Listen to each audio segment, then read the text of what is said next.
আসসালামু আলাইকুম। আসুন আমরা পরিবারের সবাইকে নিয়ে 1 মিনিটের একটি হাদিস শুনি। আল্লাহুম্মা সাল্লি আলা মুহাম্মদ, আউযু বিল্লাহি মিনাশ শাইতানির রাজিম, বিসমিল্লাহির রহমানির রহিম। হযরত সালমান রাদিয়াল্লাহু তাআলা আনহু বর্ণনা করেন যে রাসূলুল্লাহ সাল্লাল্লাহু আলাইহি ওয়াসাল্লাম ইরশাদ করিয়াছেন, মুসলমান যখন উত্তম রূপে ওযু করিয়া 5 ওয়াক্ত নামাজ আদায় করে তখন তাহার গুনাহসমূহ এমনভাবে ঝরিয়া পড়ে যেমন এই গাছের পাতাগুলি ঝরিয়া পড়িতেছে। অতঃপর তিনি কোরআনে পাকের এই আয়াত তেলাওয়াত করিলেন। অর্থ: হে মুহাম্মদ, আর আপনি দিনের 2 প্রান্তে ও রাত্রের কিছু অংশে নামাজের পাবন্দি করুন। নিঃসন্দেহে ন্যাক কার্যাবলী মন্দ কার্যসমূহকে দূর করিয়া দেয়। ইহা হইতেছে পরিপূর্ণ নসিহত মান্যকারীদের জন্য।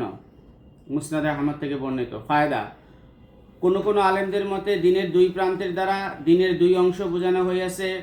অতএব প্রথম অংশের দ্বারা ফজরের নামাজ ও দ্বিতীয় অংশের দ্বারা জোহর ও আসরের নামাজ উদ্দেশ্য। রাত্রির কিছু অংশের নামাজের দ্বারা মাগরিব ও এশার নামাজ আদায় করা উদ্দেশ্য। আল্লাহ তাআলা আমাদেরকে 5 ওয়াক্ত নামাজ জামাতের সাথে তাকবীরুল্লাহর সাথে আদায় করার তৌফিক দান করেন। আসুন আমরা সৎ কাজে আদেশ ও অসৎ কাজে নিষেধ করি এবং পবিত্র কোরআনে পাক থেকে একটি আয়াত হলেও তেলাওয়াত করি। আসসালামু আলাইকুম।